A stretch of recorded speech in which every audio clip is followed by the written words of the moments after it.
sekarang ini. Jadi kiai saja kalau tidak sanggup bersaing,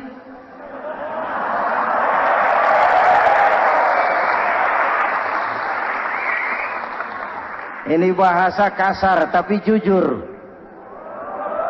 Karena orang sekarang hidup di zaman banyak pilihan. Akibat persaingan yang semakin tajam, orang sering kehilangan kesabaran. Kepengen cepat kaya, lalu tidak sabar. Makan renten, nipu orang, buka peternakan tuyul, korupsi.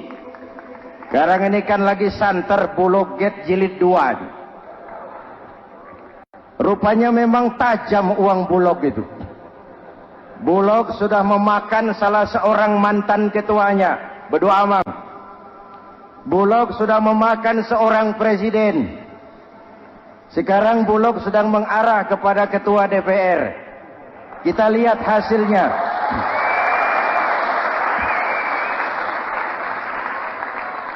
Tentu saja kita prihatin, karena kita tahu ekonomi kita sedang sulit. Hutang melilit leher, tetapi pada sisi lain kita melihat enak saja uang mengalir puluhan miliar untuk sesuatu yang tidak terkait dengan kepentingan rakyat.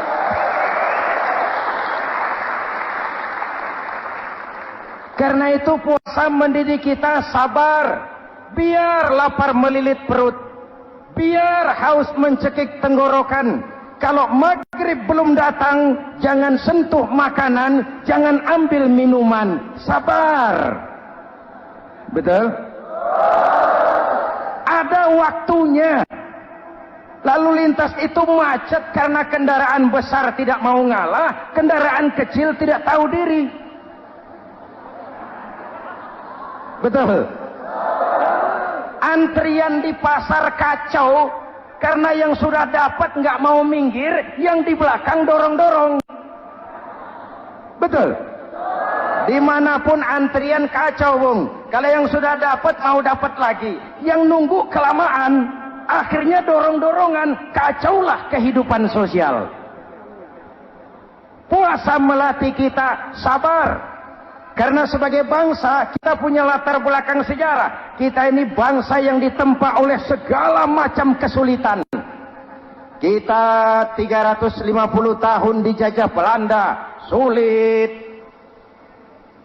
Setelah merdeka, kita dirongrong oleh berbagai macam pemberontakan, susah. Lalu PKI berontak, susah lagi. Lalu berdiri Orde Baru, lama-lama susah lagi. Orde Baru selesai, muncul reformasi, masih susah juga. Kita bangsa yang ditempa oleh kesulitan, bangsa yang tahan bantingan, bukan bangsa yang cengeng. Karena itu mari kita menjadi diri kita. Kita akan gagal kalau kita mau jadi orang lain. Kita akan gagal kalau kita hidup di bawah bayang-bayang orang lain. Jadilah kita diri kita sendiri. Sabar, ulet, dan tahan uji. Inilah kurikulum pertama dari pelaksanaan ibadah puasa. Sehingga dengan dibekali sifat sabar, kita bisa mengendalikan diri. Manusia hebatnya ya. Ayo kita banding-bandingkan. Malaikat, binatang, manusia. Malaikat tidak diberi nafsu, hanya diberi akal. Kalau malaikat tidak pernah salah, wajar. Jibril nggak pernah korupsi ayat. Ini ada ayat bagus, saya pakai sendiri saja ini. Tidak. Malaikat maut tidak pernah salah address mencabut nyawa orang yang belum waktunya mati. Tidak pernah. Dan itu wajar. Malaikat makhluk tanpa alternatif. Secara instingtif dia diciptakan untuk taat. Sebaliknya binatang diberi otak tapi tidak diberi akal. Binatang hanya diberi nafsu. Kalau binatang tiap hari salah, wajar. Ayam, kalau sudah datang syahwatnya, tidak usah menoleh, ini banyak orang apa tidak? Betul. Kuda keliling kota, tidak pakai celana, tenang saja. Betul. Dan wajar, namanya juga binatang. Sedangkan manusia diberikan akal dan diberikan nafsu. Tiap hari terjadi perjuangan.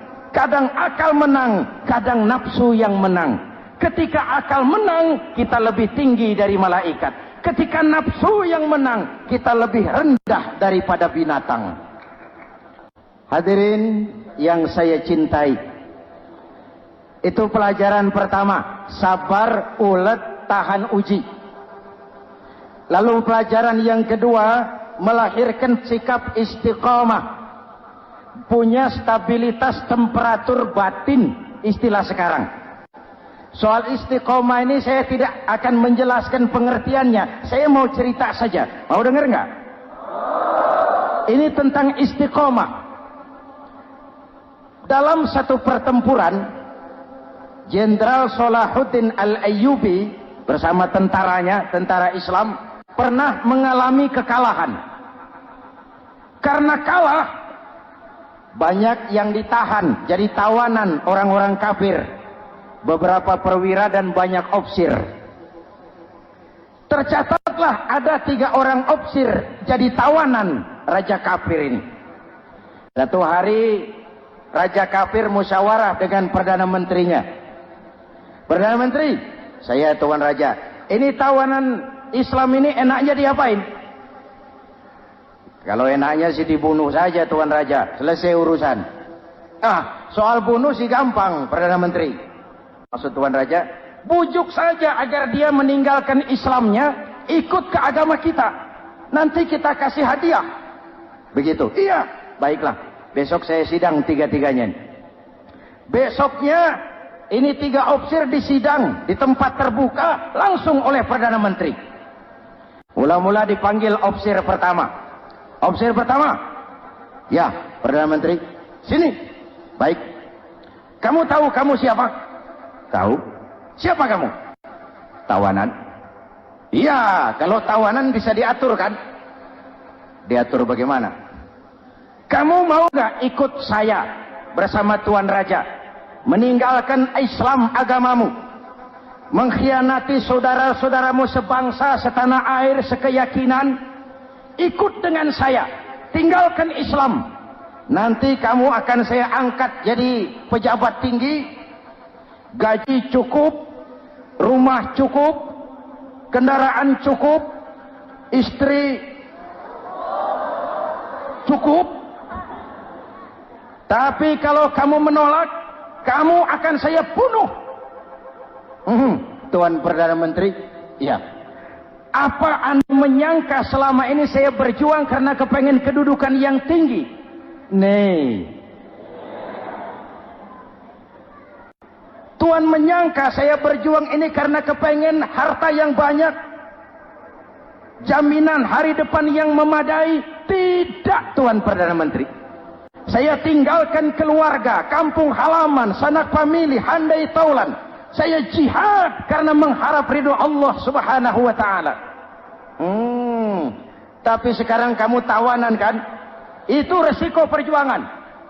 Kamu tidak mau meninggalkan Islam? Tidak. Kamu akan saya bunuh. Silakan. Kamu tidak takut mati? Tidak. Kamu berani? Dari kemarin. Apa dikira baru sekarang saya berani? Tuan Perdana Menteri, saya berharap memang saat-saat seperti ini bisa saya temukan.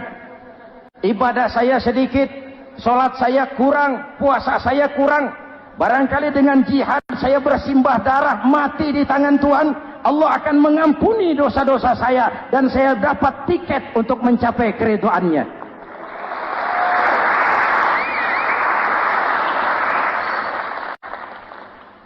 Gila kamu, biarin.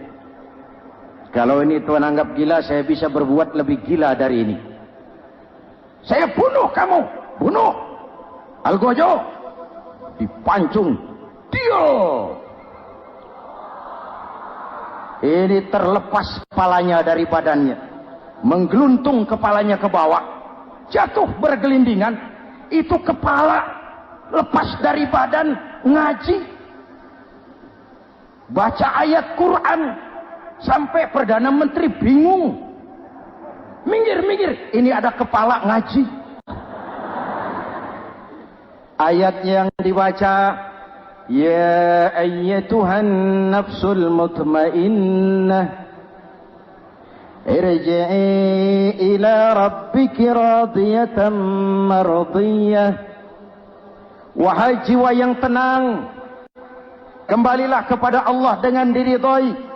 Masuklah ke dalam golongan hamba-hambaku dan masuklah ke dalam surgaku. Matanya terpejam rapat, bibirnya tersenyum. Dia gugur sebagai syahid karena membela keyakinan. Dia istiqamah, tidak goyah oleh tawaran jabatan dan kedudukan yang tinggi.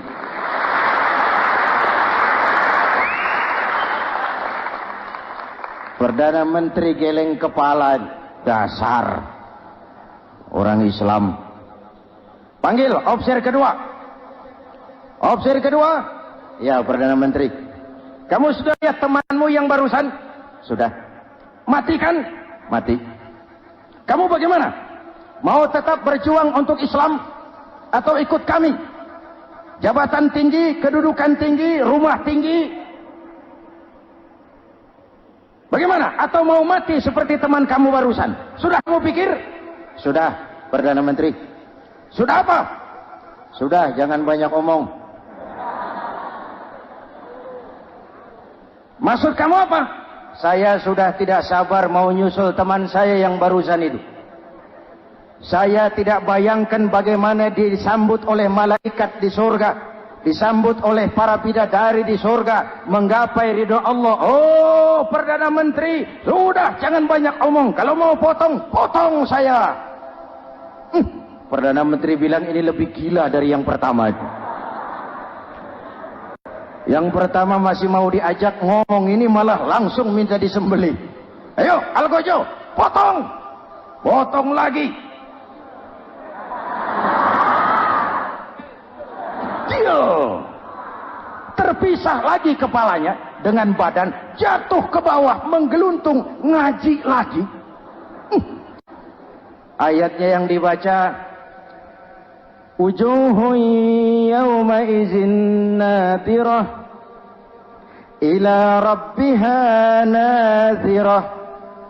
Muka mereka hari itu berseri-seri kepada ridho Allah. Mereka memandang, bibirnya senyum, matanya terpejam, dan dia ajal dengan husnul khatimah, mendapat syahid karena teguh punya keyakinan, istiqamah dalam perjuangan, tidak goyang, tidak mencela dan mencele.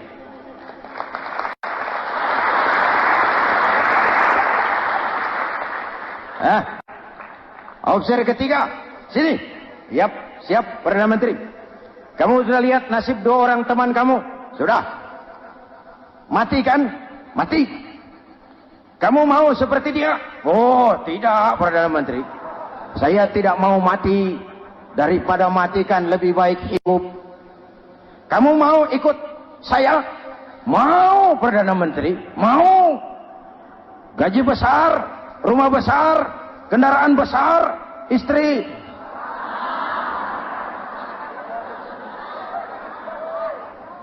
Mau Perdana Menteri, saya mau. Daripada tidak jadi apa-apa, kan lebih baik jadi apa-apa. Daripada tidak punya apa-apa, kan lebih baik punya apa-apa. Oh, jadi kamu selama ini berjuang karena mau cari apa-apa? Iya. Bagus. Nanti saya musyawarah sama raja. Kamu diangkat jadi bupati di mana? Tunggu ya. Perdana Menteri laporan, Tuan Raja. Ya. Ini officer ketiga kelihatannya baik ini. Dia mau mengkhianati teman-temannya, sebangsa, setanah air, sekeyakinan. Mengkhianati bangsanya, meninggalkan agamanya. Dia mau ikut kita. Kita angkat jadi pejabat, di mana dia? Raja senyum. Oh, soal angkat mengangkat sih gampang Perdana Menteri. Cuma saya pikir-pikir officer ketiga ini kok tegel-tegele ini. Kok sampai hati ya? temannya sendiri, seiman, sekeyakinan, sebangsa, setanah air dikhianati karena mengejar jabatan, harta, kedudukan. Orang itu Perdana Menteri kalau sudah mau mengkhianati saudaranya sendiri, apalagi orang lain.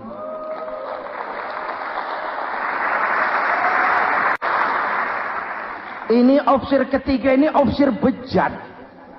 Anda bayangkan temannya sendiri dikhianati, nanti kalau ada kesempatan kita ditikam dari belakang.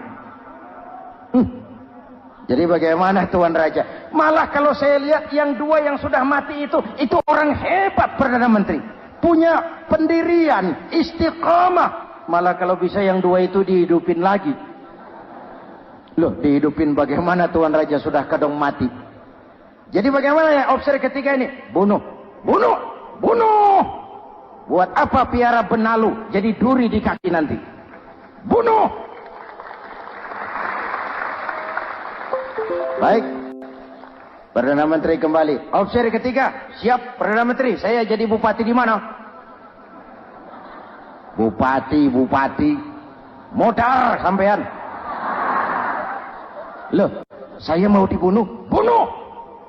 Katanya kalau ikut agama Tuhan, meninggalkan agama kami, saya akan jadi pejabat tinggi. Kamu opsi bejat, kamu tidak punya pendirian.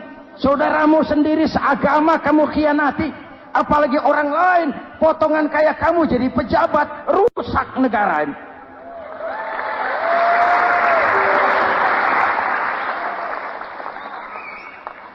Hadirin hadirat yang berbahagia, saya lanjutkan cerita ini, nanti kesimpulan diambil sendiri-sendiri. Jadi saya mau dibunuh Tuan Perdana Menteri. Ya, kamu mau dibunuh. Tidak jadi pejabat? Tidak. Kamu bejat. Bejat kok mau jadi pejabat? Nanti juga kalau kamu jadi pejabat, paling kerjamu memperkaya dirimu sendiri, paling banter keluargamu dan golonganmu. Rakyat tetap saja tidak terurus.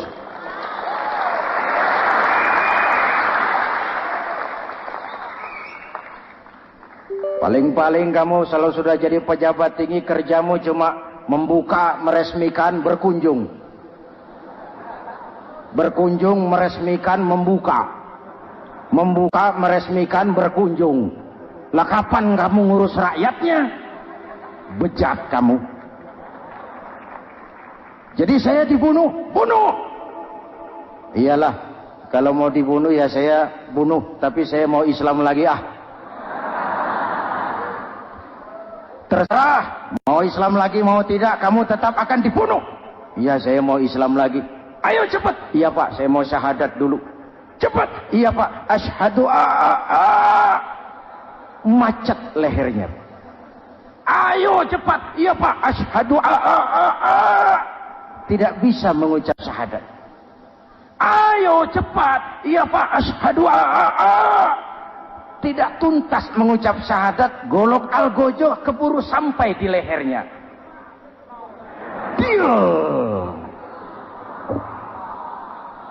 Darah mancur, pisah kepala dengan badan, menggeluntung ke bawah. Ngaji lagi. Dia bekas santri, masih bisa ngaji. Cuma ayat yang dibaca lain sama dua temannya tadi. Ayat yang dibaca, afaman haqqa alaihi kalimatul azab, afaman haqqa alaihi kalimatul azab, afa anta tunkizu man finnar. Ini ayat yang dibaca. Orang yang memang sudah dapat vonis akan mendapat azab, bisakah kamu menyelamatkan dia dari neraka? Bertahun-tahun berjuang di bawah bendera Islam untuk kejayaan Islam. Di akhir hayatnya dia tergoda oleh kedudukan dan harta, oleh jabatan dan pangkat. Dia bergeser, imannya rapuh, hilang istiqomahnya, ditinggalkan agamanya. Dan dalam keadaan begitu dia mati, dia su'ul khatimah. Na'udzu. Hadirin, Apa guna saya ungkapkan ini? Mari kita belajar. Perlu stabilitas temperatur batin.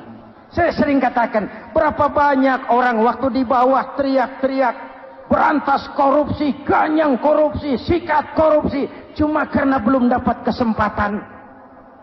Begitu dapat kesempatan, korupsinya lebih gila dari yang dia teriaki. Betul? Waktu di bawah rajin baca ayat kursi, dapat kursi, lupa sama ayat. Betul? Betul? Ini yang memerlukan sikap istiqamah, konsisten. Hanya dengan semangat seperti ini, maka kita tidak akan goyah oleh tantangan yang bagaimanapun beratnya.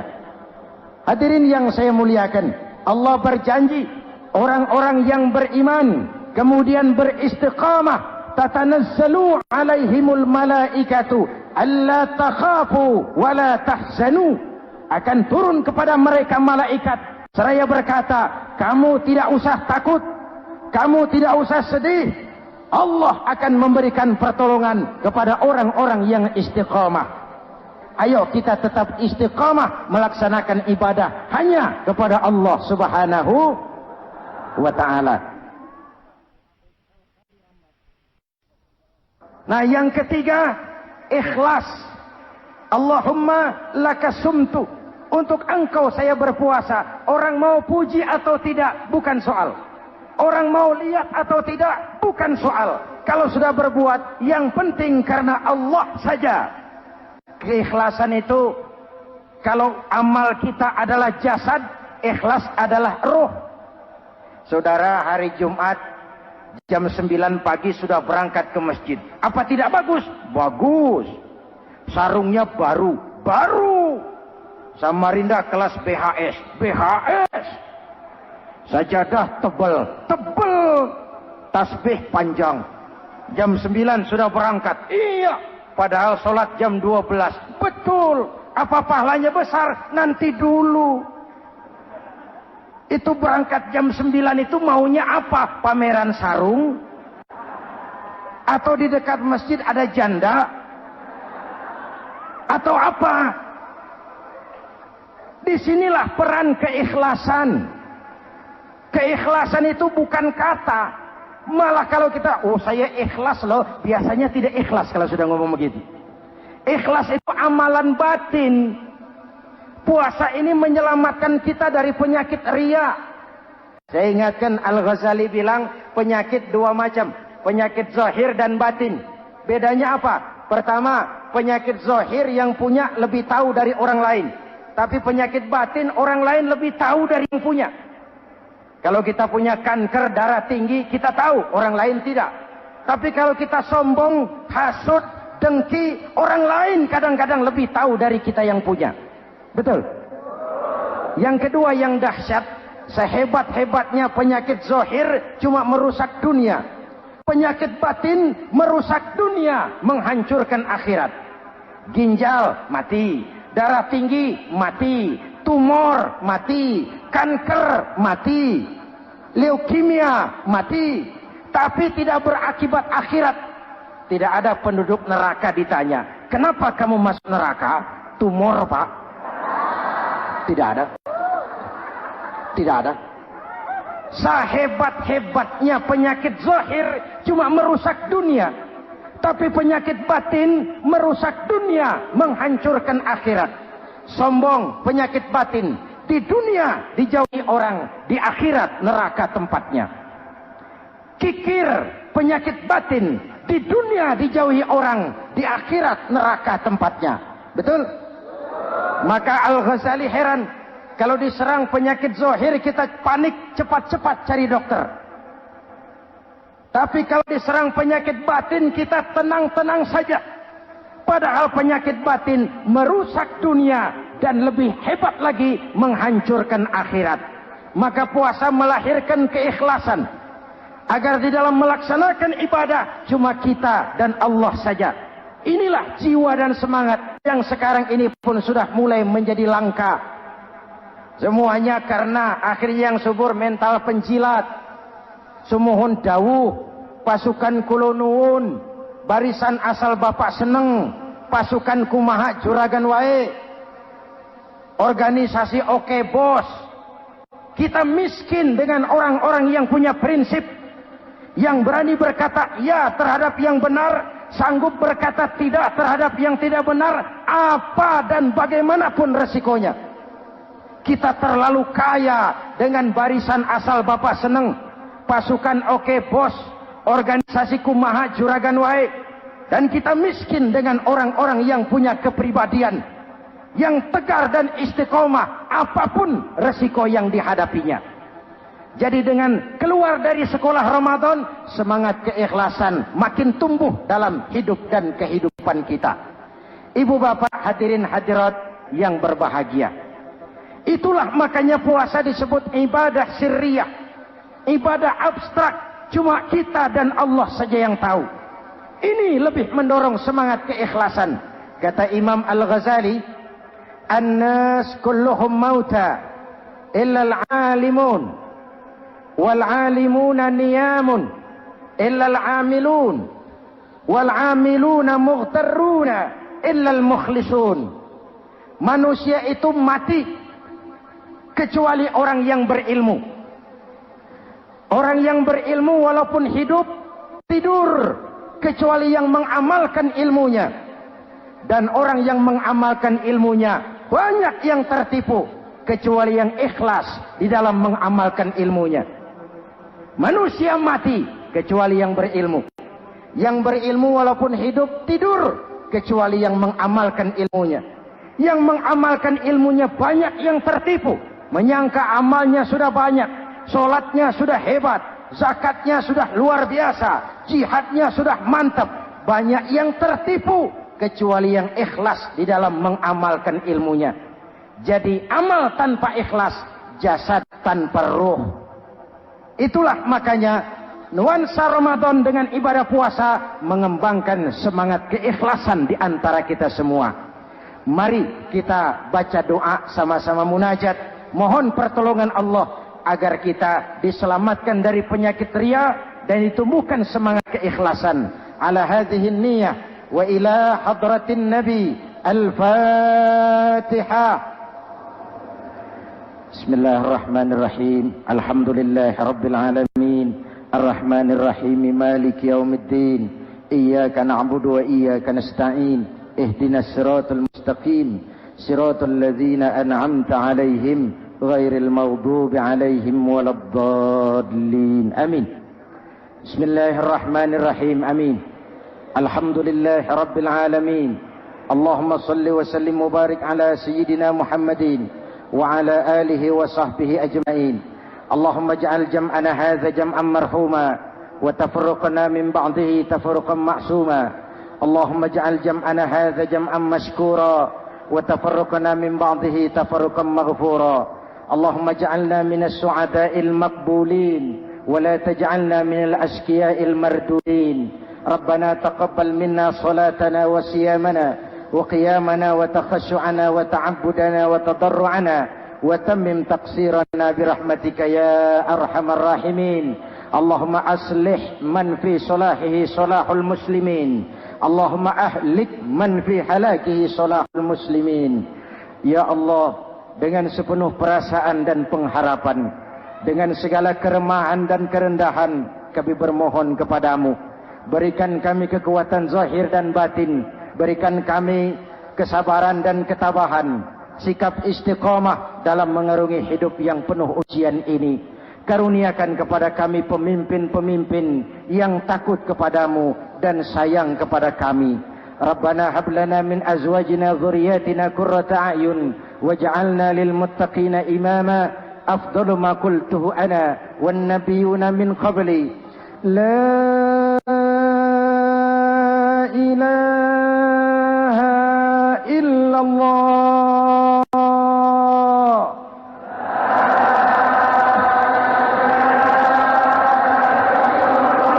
La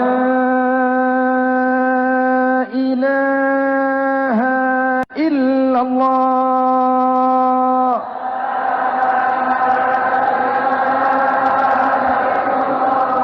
Muhammadur Rasulullah.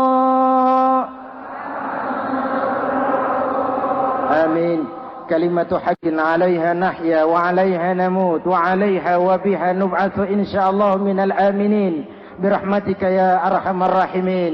صلى الله على سيدنا محمد وعلى آله وصحبه أجمعين.